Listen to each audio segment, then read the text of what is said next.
Welcome to episode 2 of the Caffeinated Librarians. I'm Simona. I'm Amy.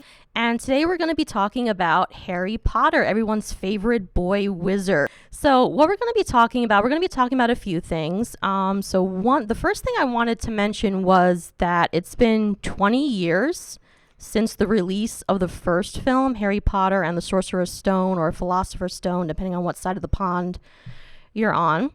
Do we know when the book came out? Well, the book came out in Britain in 97, I believe. And I think in the US it was 98. I think there was like a year difference. So the movie came out like right at the same time as the US book? No, I don't think so. I remember the first film coming out when I was a freshman in high school. So that was in 2001.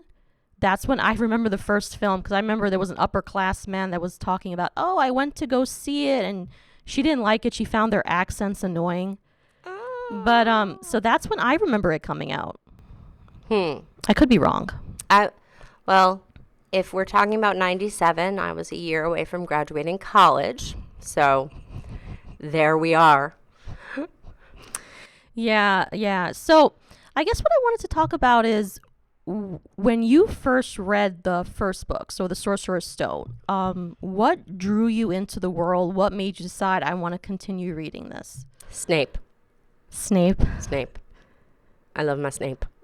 Okay. Yeah, I don't think there was any like one character or one moment, but I remember just being hooked and just loving it and just like riding it out. And I remember enjoying the first film and really feeling that they chose the right people to play, especially the principal cast. And I remember recognizing every adult actor in that film from like every other British related production I had ever seen. Yeah. I feel like saying they have a very small kind of pool. You know, like I recognized everyone from like something else that I had seen. Well, that's probably also a reason for Snape being my favorite, because I love Alan Rickman. I know. Rest in peace. Yeah. Oh, Alan, we still miss you.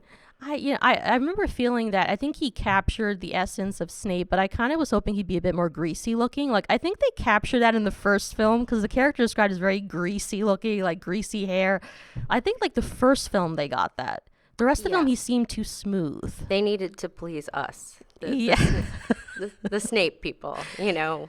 Yes, I know. I mean, I still think he obviously did a fantastic job. I love every scene that he's in. I was just thinking about, I rewatched The Goblet of Fire, and I was looking at the scene where Ron and Harry are trying to find dates, and Severus just like comes between and just smacks them on the head with the book because they're not paying attention and doing what they're supposed to do.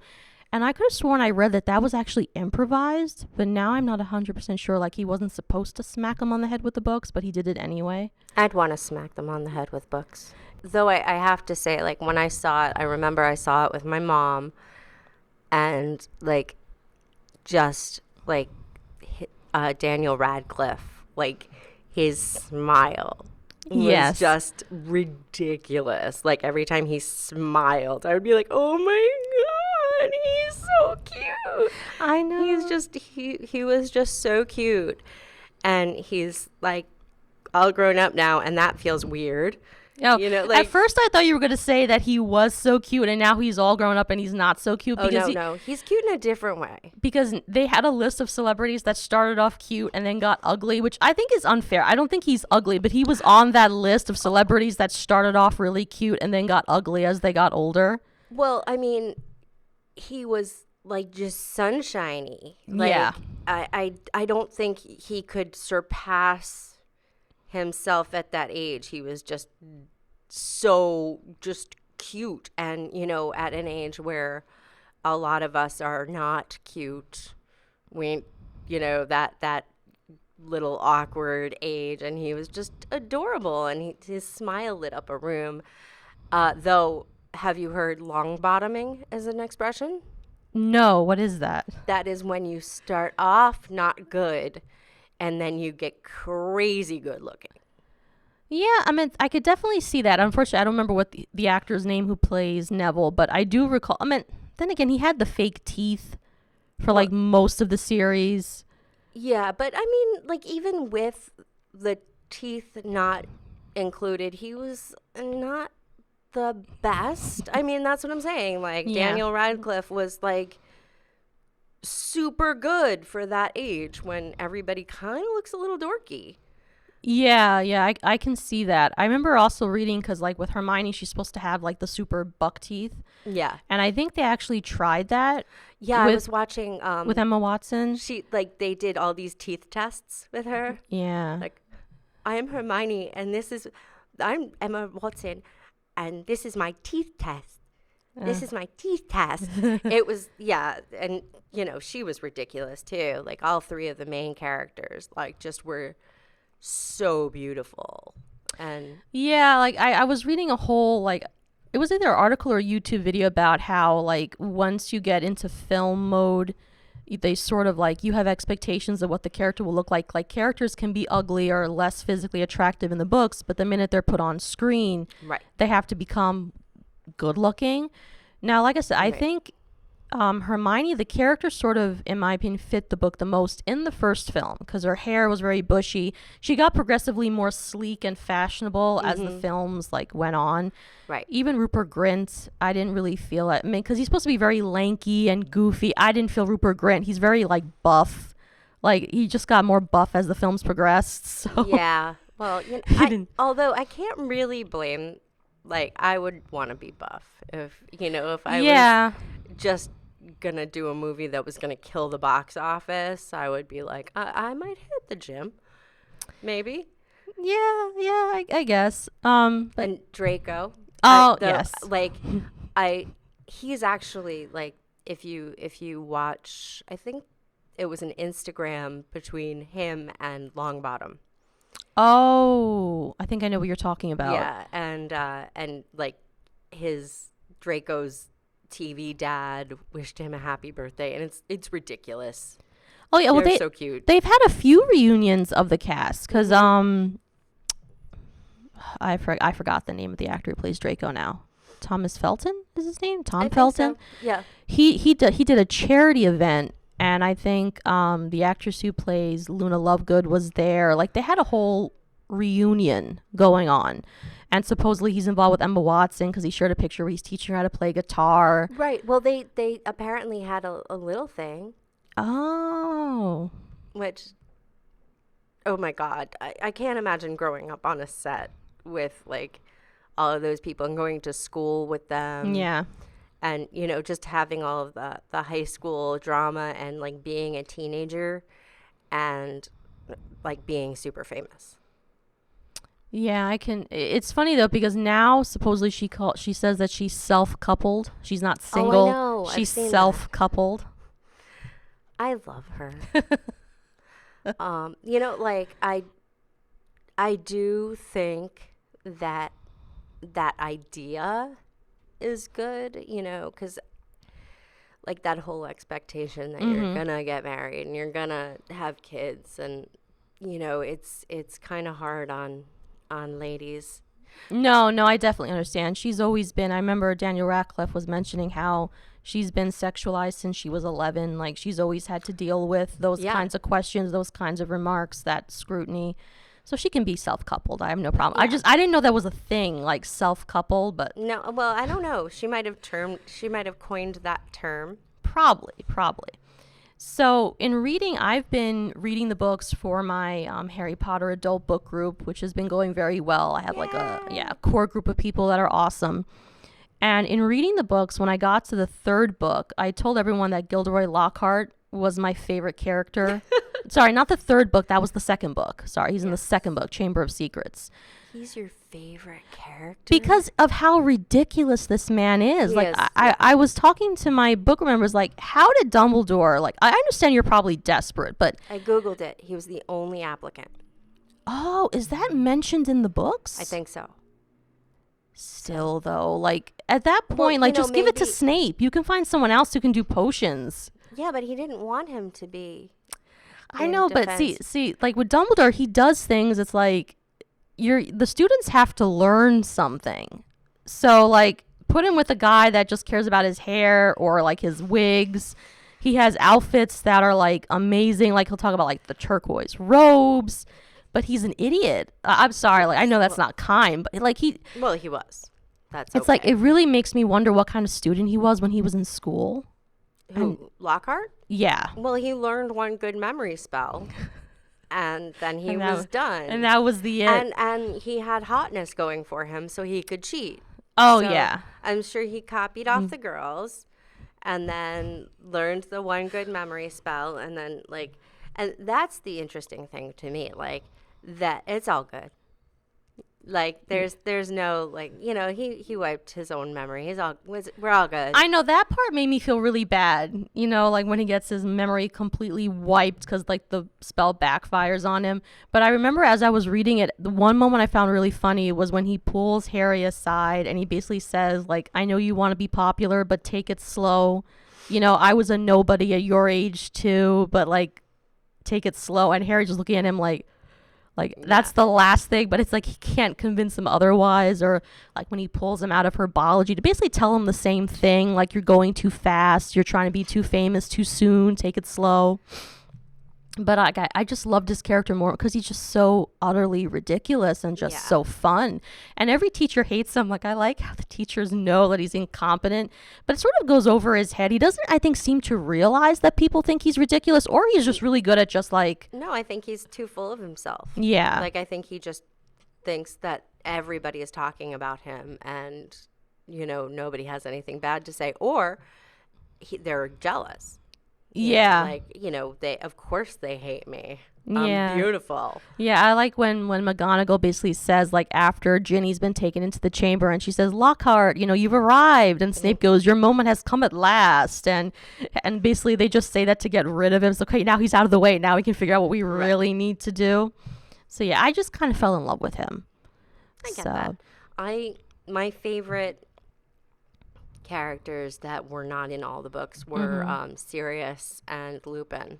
Oh, yes. Oh, I love that. Did you feel like there was a thing between them, or like that Sirius had a thing for James? Because like I'm all for like badass welcome friendships. I'm not against like bromances, but I was just thinking, and I'm not the only one, because a lot of people were talking about like the relationship, the way it's described, or even the way he talks about James, that there was probably something more. Maybe not Lupin as much, although people do see them as a couple.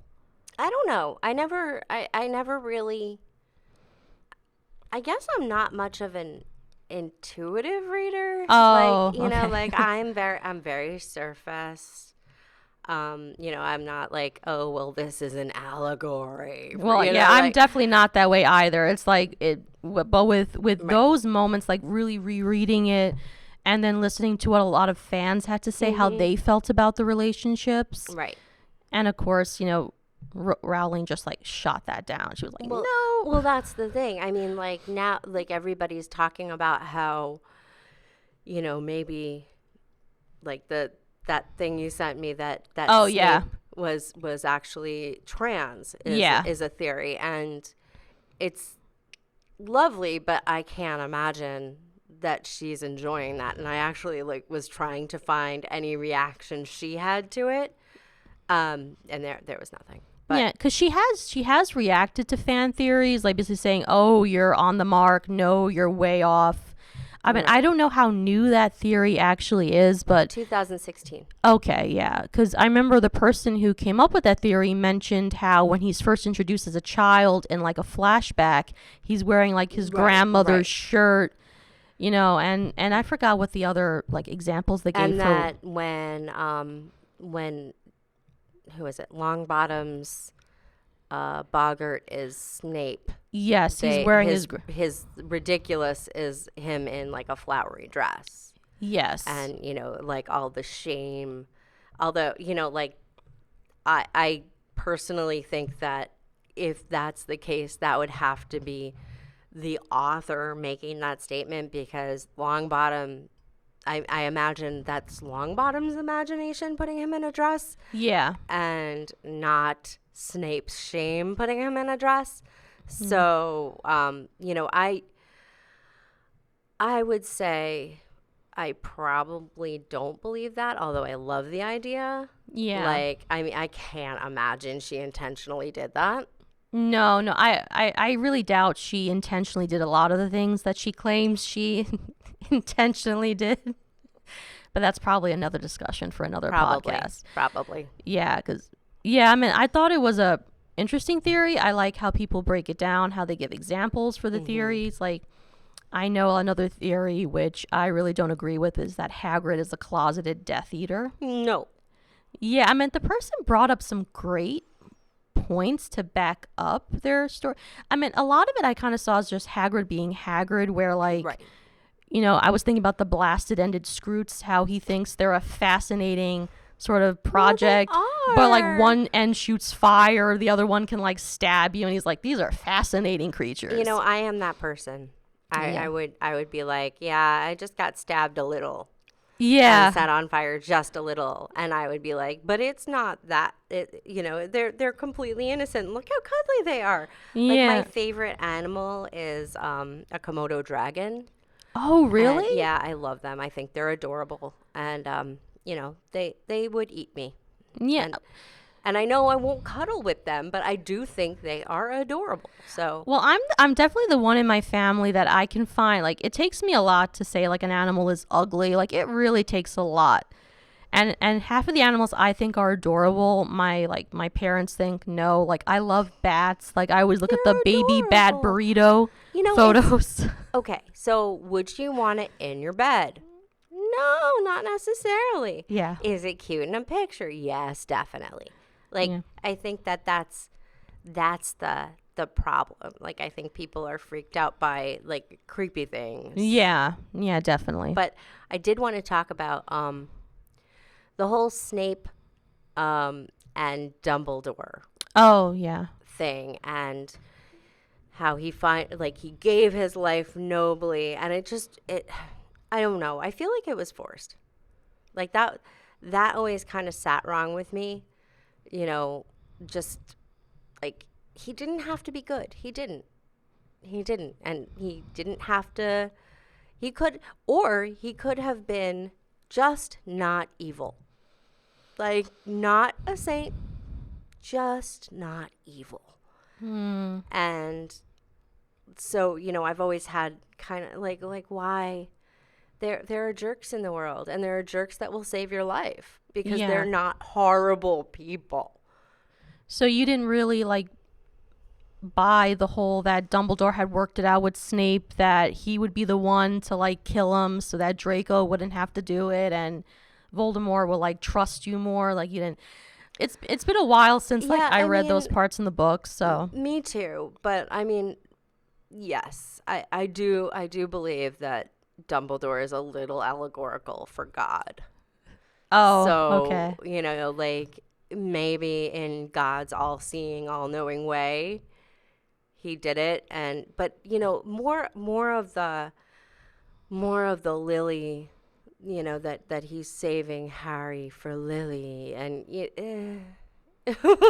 like, yeah, I mean, I definitely understand that, but when you think about why he hates Harry, it's strictly because Harry is his father's son. I mean, Harry definitely has moments when he can be, you know, less than kind. Yeah. You know, I was thinking about when it's a moment when Harry's in class with Snape and he responds but doesn't call him sir.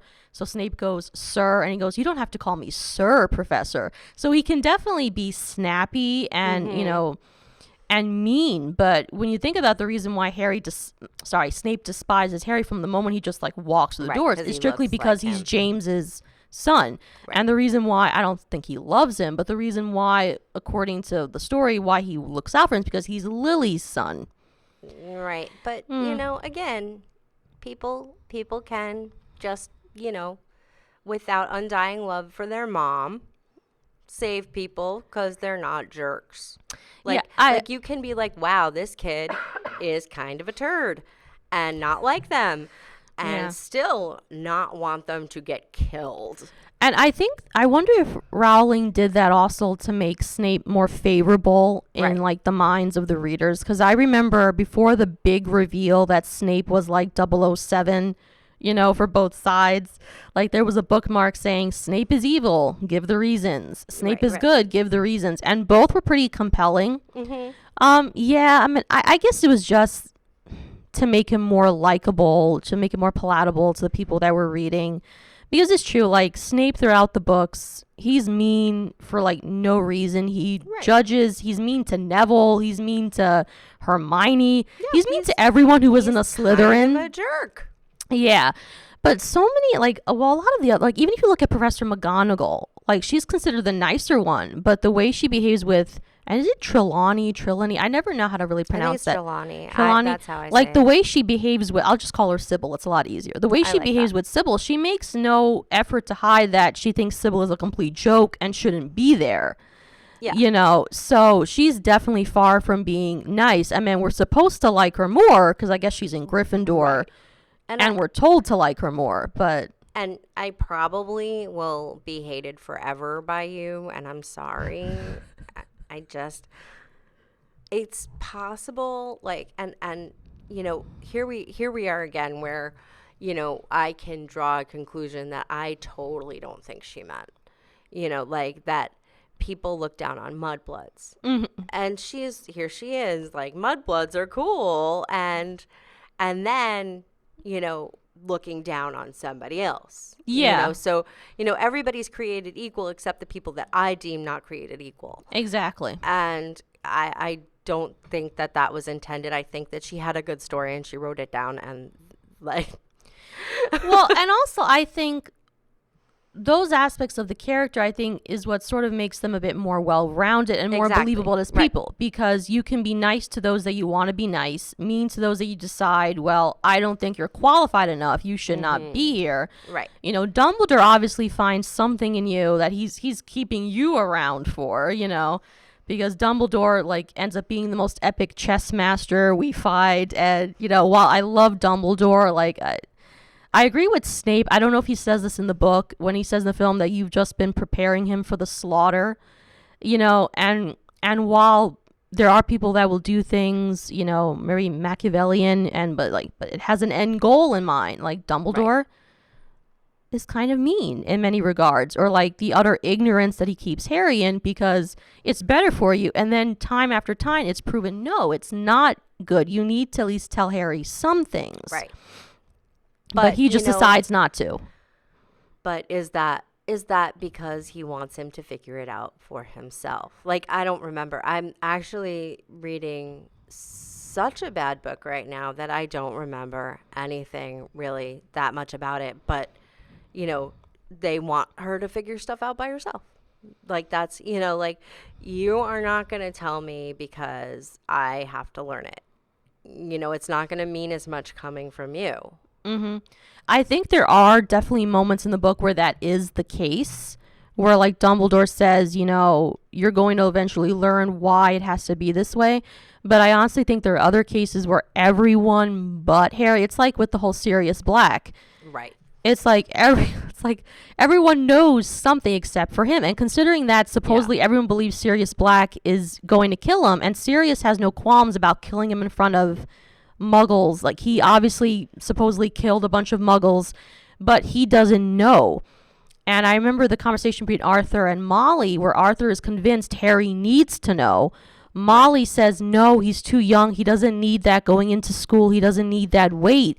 And I'm saying, well, you're both right. Right. I mean, you don't have to explain, the details, but he should know this is why you have to avoid him. Right. Because he thinks you're the cause behind his ruination, and he wants to kill you. But you'll be safe in Hogwarts where like nothing ever happens, but still things manage to happen. I just think keeping him in complete and utter ignorance is not the way to go either. Probably not. I'm actually looking for plot holes in Harry Potter because I was reading them earlier and I found them very interesting. Like, one of them was like, why didn't Sirius use the polyjuice potion instead of just creeping around as a dog? I think it's because he would need a steady supply. Like, I remember like reading back to the Goblet of Fire book with Barty Crouch Jr. that he kept Mad Eye so he could have a steady supply, and what sort of not rats him out, but what reveals him for who he is that he's neglected to sort of keep it up. So I'm kind of thinking, since everyone knows who this man is, like he can't walk into like a potion shop and, by the way, I need boom slang and all these ingredients and just pretend that you don't know who I am. But he could have been just any random person. Like, oh, I found a hair. I'm going to use this and be whoever this is. Yeah, but being the dog worked out for him too, because like that's what helped him avoid the Dementors, and he's able to get around Hogsmeade, because I guess no one would think twice about a stray dog. Right, and he's not thinking like a human. Yeah, and also he's not registered, so no one knows what he transforms into. Right. So I think versus if like, especially with a small town, I'm just thinking about when he's in Hogsmeade, if you're like a random individual, like I'm just thinking about nosy neighbors, like they're going to say, who is this weird man? Versus the dog, oh, it's a stray dog. Oh no, it's a big black death warning. Oh, no worries there. Yeah. But actually that does kind of circle back to whether or not Lupin and Black were in love. Like, he taught himself to transform so that he could be with Lupin on the full moon and keep him out of trouble. Yeah, I was always curious, like, how they thought of their animals. Like Wormtail, it seems like he was a rat because he's just a rat. Because like he's a sleazy. Yeah. And again, but rats are actually way cuter. They are, yes. But how did they not see him on the Marauders map, sleeping with Ron? Yeah, I guess it's one of those things where because the plot dictates it, never mind about logic, like, so to speak, or even the fact that he's been around for 12 years. Like I remember in the third book when Ron takes his rat to this like apothecary. I can't even say the word. Apothecary. Yes. Thank you. Although I used to say apothecary because I had no idea how to say it. Well, anyway, this place where you can get medicine for your animals, and you can even buy your animals there. And the woman says, well, how long has this rat been around? And Ron goes, 12 years. He goes, well, that's an uncommonly long life for a guard. It's like everyone keeps on telling him that's an uncommon. And like, no, it doesn't bat an eye. And yeah. But I mean, especially that, like, those are Ron's brothers had that map. Like, you never thought, like, maybe they would check in and be like, But I think in a way that George and Fred are kind of self-absorbed. I think they got their, it's like, they make fun of Percy, but they're like Percy 2.0, only that they don't have the academic ambition. Right. Well, they're not necessarily self-absorbed. They're themselves absorbed, like they're like that typical twin, like stereotypical twin, actually, that they have their own language and they are, just one person split into two bodies. Yeah. So, and, which was like, I was reading about how, they prepared for, I can't remember, Fred dying. I want to say it's Fred. I think it's Fred. Not sure. Watch all the Potter nerds gonna come down. It wasn't Fred. Yeah. I'm leaning towards Fred. I think it's Fred. But like how they would actually like do that. And I was thinking I don't feel like I would need to prepare, but then you don't realize what it's actually like in a movie. But like your brother, like your real brother, like sort of looking dead would kind of freak me out. Yeah. See, but the one who dies, is it also the one that got the ear blown off? Like, I know George gets his ear blown off, and I thought that the one who had his ear blown off is also the twin that dies. Like, I felt like it was, like, everything that could happen to one of them happens, and then, like, the icing on the cake is, well, you die. But like I said, I could be wrong. It would be nice foreshadowing. Yeah. Like, now that I'm thinking about it, maybe it was George. Maybe it's George. I feel like that's a lot to put on one character. Yeah, but it's sort of like Game of Thrones. Like, there's a meme where Rowling says, it killed me to kill this many characters, and George R. R. Martin says, oh, you're so cute, because, like, he killed a bunch of characters. Well, I mean, honestly, I am never going to recover from Hedwig. So, and, like, kill as many people as you want. Just don't kill them. Yeah, I mean, and like even Dobby, which was horrible. Don't get me wrong, but yeah. but still, even though I cried, better than Hedwig. Oh, there's a theory that Snape was the Death Eater that deflected the death curse that was aimed at Harry and deflected it towards Hedwig, so that Harry wouldn't be sort of given away that Hedwig is guarding him because that's the real one. Like, that's another fan theory that I just read. That's assuming that Snape was in the party that attacks Harry and his friends anyway. Yeah. I don't know, but that was uncalled for. I think that was just uncalled for. It was not. Yeah, I mean, I know war is bad. Yeah. Like, you don't need to tell me. You don't need to sacrifice Hedwig. That was inappropriate. Yeah, I mean, I kind of feel bad for Harry overall because he loses his parents. He loses Sirius before they really even have a chance to enjoy one another's company because the Ministry of Magic are just like awful imbeciles. Like it's like they'll pin it on like Sirius, but no, there's evidence, or but that part I felt was realistic because in times of war, the ruling party wants to maintain control and doesn't want to be seen as we're incompetent. Right. So we're just gonna sort of continue blaming this one guy because he's convenient. You know, instead of acknowledging that there is an actual, issue. But I watched the scene. I mean, they were completely infiltrated. Yeah, that too. But I watched the scene where Dobby died, and it's so funny. It's not that I can't tear up because I've cried at the drop of a hat if I've read something. You're but heartless. I know, and I feel so bad because I love Dobby. He's so adorable, especially in that scene where it's like where he sort of makes the chandelier crash and goes, Dobby never meant to kill, only maim or seriously injure. And like I felt really bad because I love Dobby because like he wants to help, and Harry was like don't help me, like just stop trying to save me. But that's one thing that I actually am going to discuss eventually in my in our next book group meeting was the whole spoiler alert was the whole treatment of house elves in the book. And Hermione's campaign, the SBEW campaign that she has. I forgot about that. Yeah. Being called Spew. Yeah. But Rowling said that she did it as a critique of Hermione's character, basically how you can ignore what's right in front of you because you're determined to do something because you believe it's right, even though evidence is sort of to the contrary.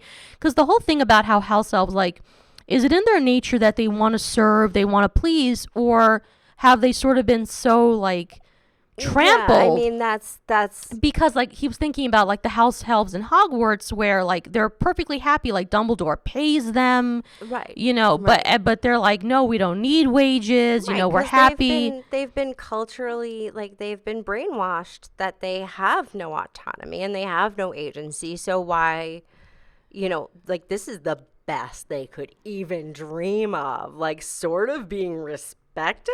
Like, yeah, but it made me think about because there's a character that we never see in the films, the character of Winky, who's the house elf of Barty Crouch, right? And she basically resorts to alcoholism because she's so depressed that she's been let go that even though she's in Hogwarts, she can't look past the fact that she's no longer where she's, quote unquote, supposed to be.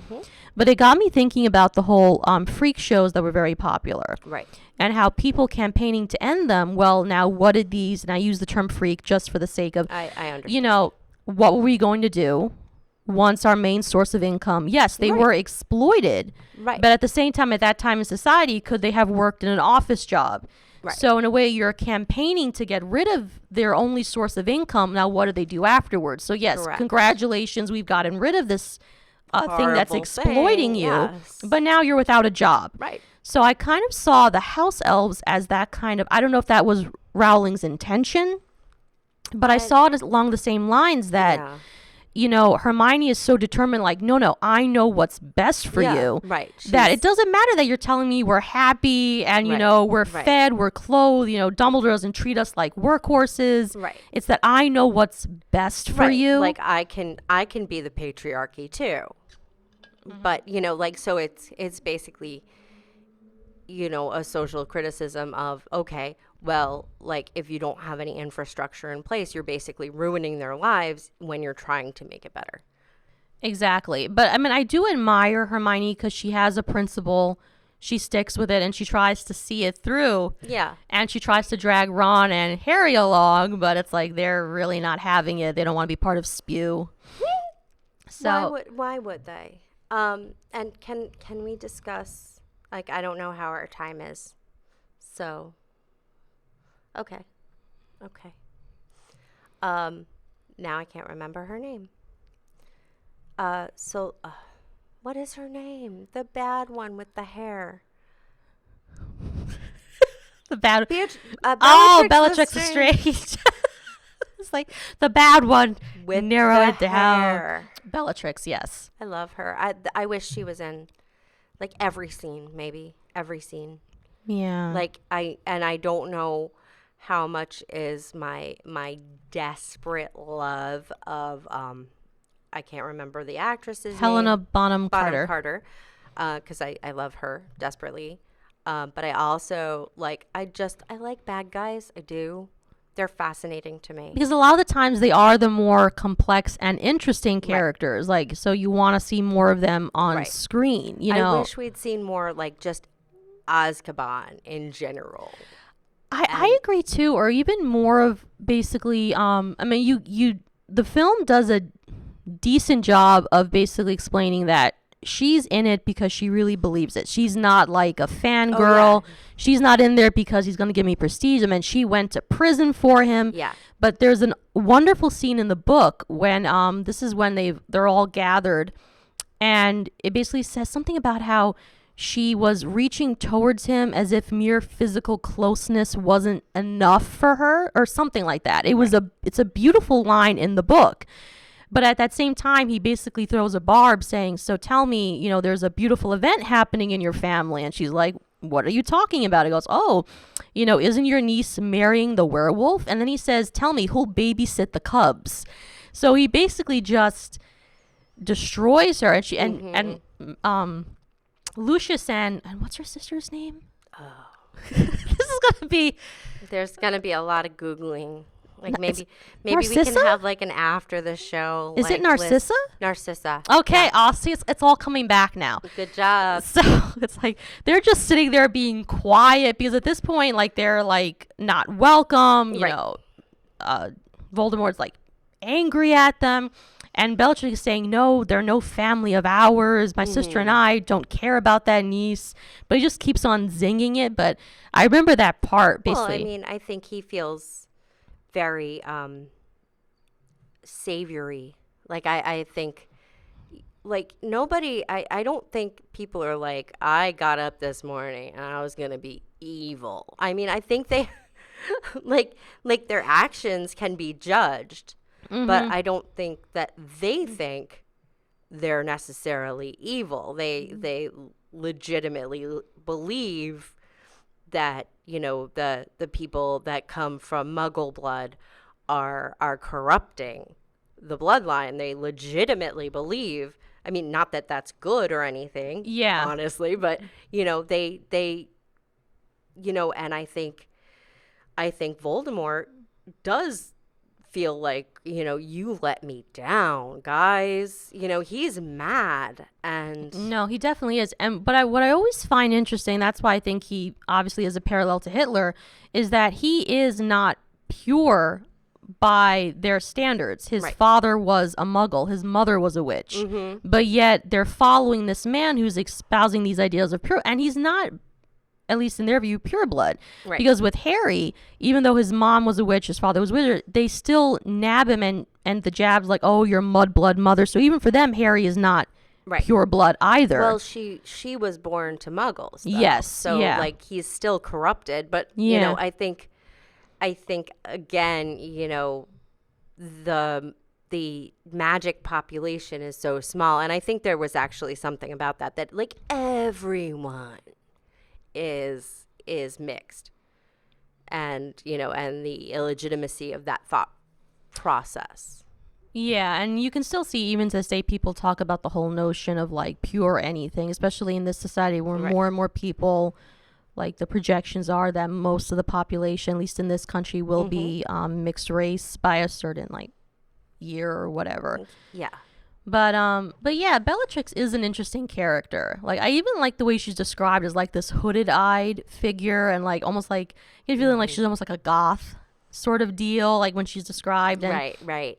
And she goes to prison with her husband, but I'm assuming he dies in prison, right? I don't know. I have to research her. Yeah. I was just kind of watching like the scenes with her and not like the book backstory because, Helena. Yeah. And my desperate love for watching her. Like I could like it would be cool if we had seen a young Snape and a young Bellatrix like together. That would have been Were they like, my in the favorite same scene year? ever. Like I know Snape They and Lucius were in the same year. Nobody is that different in age. Like it was Okay. I mean, I feel like it began as everybody being kind of, like Voldemort is older and he recruits a lot of people, but I think that they're generally the young rebellion initially. That's my thought. That's my thought on it. Okay, so Amy and I are going to be testing our Harry Potter knowledge, and we're going to be houses. So I'm going to be Hufflepuff, and Amy's going to be Slytherin. Because I, too, am Hufflepuff. So I am playing for Lewis's house, and Lewis is our producer, and he will be asking our questions. And this is for you, Snape. I guess the first question will be for Simona since I stole Amy's mic. Harry, Ron, and Hermione helped save the Sorcerer's Stone from being stolen. How old was its co-creator, Nicholas Flamel, when he decided to destroy it? Oh, well, he's very old. I'm going to say 600. That's incorrect. Amy? I'm going to say not 600. That is my final answer. Technically correct. Awesome. That's why I rock at these games. The correct answer is 665. Oh, so close. And why are we so close to the devil's number here? I don't know. Like, I did not realize that at the time, but like having that just brought out is like, that's a little interesting. So 665. Okay, so Alrighty. Slytherin gets 1 point. Well, do we get points for the other team not doing well? I don't think so. I Okay, think we're so just we're even at 0-0. nothing. Okay. 0-0. All right, this one is for Amy. Dumbledore has a scar above his left knee that is a perfect map of what? Amsterdam. That is incorrect. Okay, so I believe the correct answer is the London Underground. That is correct. Woo! Nice Hufflepuff is in the job. lead. If I was a Slytherin, I would throw this so Hufflepuff would win. And maybe that's what I'm doing. Maybe I'm method acting. Okay, we'll wait and see. All right, Amy, this is an easy one. What jobs did Hermione's parents have? They were both dentists? That's correct. Yay! So then we're tied. Simona, what organization did Hermione form in her 4th year to advocate for better treatment of house elves? Okay, so I'm going to call it SPEW. It's supposed to be SPEW, and I believe it stands for the Society for the Promotion of Elvish Welfare? Nice. Yeah, that's right. Wow. Hufflepuff going strong. Woo. Amy, let's see. What is the name of the room that Hermione and Dumbledore's army trained? The Room of Requirement. That is correct.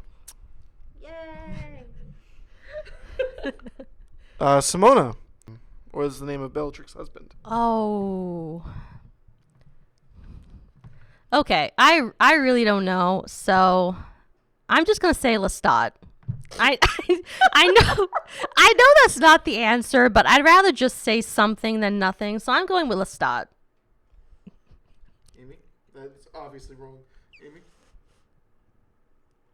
Bruce. it's Rodolphus Lestrange. And of course, I meant Lestat. How do you say Rodolphus? Rodolphus, I guess. I don't know. I can see why none of us got that one. Yeah. Amy, Amortentia is what kind of potion? Love. Correct. Yay! And hypertension.